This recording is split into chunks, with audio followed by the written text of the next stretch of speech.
This is a quick calendar walkthrough of some essential need-to-knows to use your calendar a little bit better. The first thing that you can do is you have these views up here, and the default is month. One that folks really like is agenda. If you click on agenda, you get this kind of nice daily synopsis of what's going on. So you can see what's going on from day to day, and these are nice to print. So agenda looks pretty good. I like agenda.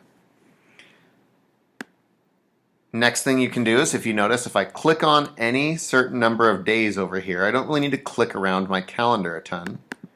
I can just see, well, what's happening on these 3 days. And I'll drag them over and they appear. What's happening on these 3 days, I'll drag them over and they appear, and so on. So you don't really need to bounce around your calendar this way in the month view. We can just kind of go to any month that we want and pick a day, or pick a set of days. Next thing are some extra features that you'll find over here in settings that must be turned on. First one is that you want always to be on is right down at the bottom. Automatically add video calls to events I create. So you can do a calendar event and it will include a Google Hangout link so that everybody can do an online meeting very fast. It's a lot easier than inviting people to a WebEx or a Join.me because it's on their calendars. But we also have labs, and labs are some experimental features that Google may or may not make perfect, or may not add to. They may disappear, but for now they're good. First one is hide morning and night. I'm not going to show you how to set these up. I just want to tell you what they do.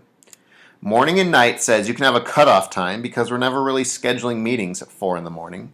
So you can pick when your calendar starts and stops, and it just gives your calendar more space.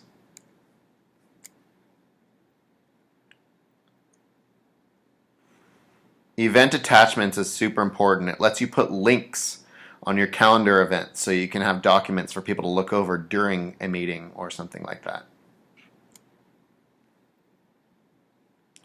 Jump to date gives you a button that lets you pick what day you want to jam to really quick, which is good in the future. And then finally, when is my next meeting? So for all of these, we click enable. When is my next meeting? Just gives you a countdown to the next thing. So we click enable on all the things that you want set up, and then we press save, and my calendar has the next meeting. It has a jump to date. If I look at any one event, there's a join video call. And my calendar starts at 6 a.m. and stops at 9. Okay, that was a Google Calendar walkthrough.